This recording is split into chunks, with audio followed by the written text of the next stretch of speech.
Now more than ever, couples of all stripes are struggling to balance employment and family, their work lives and home lives. As a nation, we are collectively waking up to the importance of caregiving, to its value for the present and for future generations. We are starting to fully realize its cost in terms of lost income, flattened careers, and trade-offs between couples, heterosexual and same-sex, as well as the particularly strenuous demands on single mothers and fathers. These realizations predated the pandemic, but have been brought into sharp focus by it. In 1963, Betty Friedan wrote about college-educated women who were frustrated as stay-at-home moms, noting that their problem has no name.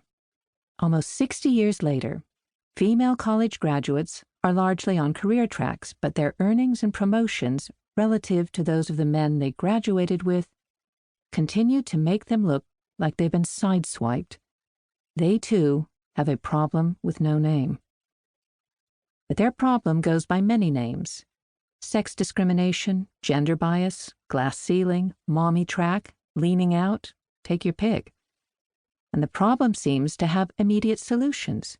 We should coach women to be more competitive and train them to negotiate better. We need to expose managers' implicit bias. The government should impose gender parity mandates on corporate boards and enforce the equal pay for equal work doctrine. Women in the U.S. and elsewhere are clamoring ever more loudly for such an answer. Their concerns are splattered across national headlines and book jackets. Do they need more drive? Do they need to lean in? Why aren't women able to advance up the corporate ladder at the speed of their male counterparts? Why aren't they compensated at the level their experience and seniority deserve? More private doubts haunt many women, doubts that are shared in their intimate partnerships or relegated to private discussions with close friends. Should you date someone whose career is just as time-consuming as your own?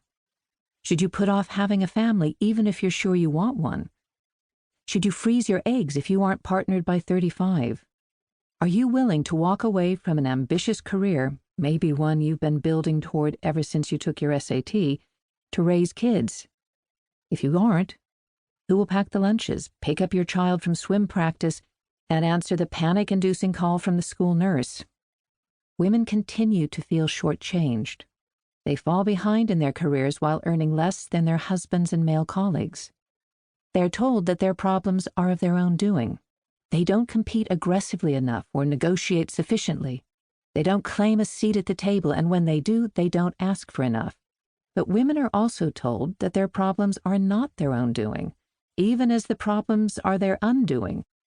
They are taken advantage of, discriminated against, harassed, and excluded from the boys' club. All these factors are real, but are they the root of the problem? Do they add up to the major difference between men and women in their salaries and careers?